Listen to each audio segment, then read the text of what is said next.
Flood and food crisis sweeps Burundi. Last week, the government of Burundi declared a state of emergency in over half the country's provinces. Heavy floods inundated farms and destroyed over 80% of crops. Now, an urgent crisis is unfolding in Burundi and risks of going unnoticed by the rest of the world. Aid organizations are convincing the international community that massive food shortages could lead to the starvation of thousands across the country. On the surface, the country seems largely fertile. It has plenty of fields and green mountains, yet closer inspection reveals massive soil erosion.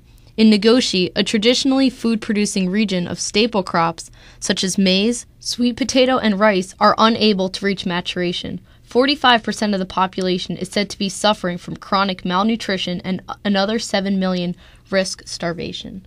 As in many African countries, Burundi is no stranger to international aid organizations. Following its 13-year-long civil war, the ravaged country has been reliant upon the United Nations World Food Program, which has brought aid to a country that has been continually stricken with floods and victimized by natural disasters. Burundi's history is one of turbulence and bloodshed. Its geographical proximity to Rwanda brought the 1994 Hutu-Tutsi violence to the country. Ethnic clashes between the Hutu and the Tutsi in Burundi persisted until 2001, when a ceasefire agreement was finally reached. The ceasefire was tenuous, and inter-ethnic fighting continued despite the signing of the peace agreement. It wasn't until the United Nations peacekeepers intervened in 2004 that the violence began to subside with the disarming of rebels. Current President Pierre Nkurunziza was the former leader of the Hutu rebel group. He has come under excessive criticism for his inability to stimulate economic growth and his censorship of the press.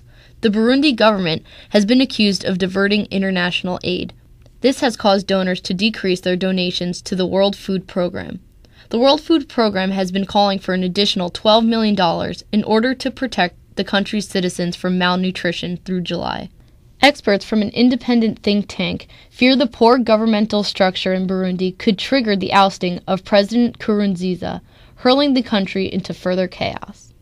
In addition to the World Food Program, the Red Cross is currently operating within the country.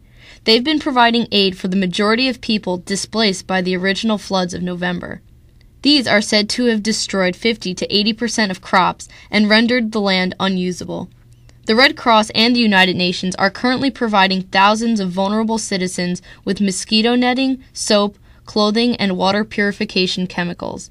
This is in hopes of stopping water and mosquito-borne illnesses such as malaria.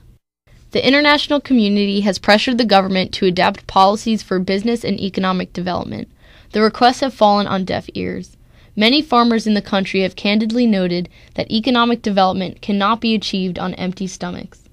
Despite the work of NGOs, thousands have reverted to the basic survival tactic of eating only one meal a day. Only time will tell whether the international community will act quickly enough to alleviate Burundi's hunger pains.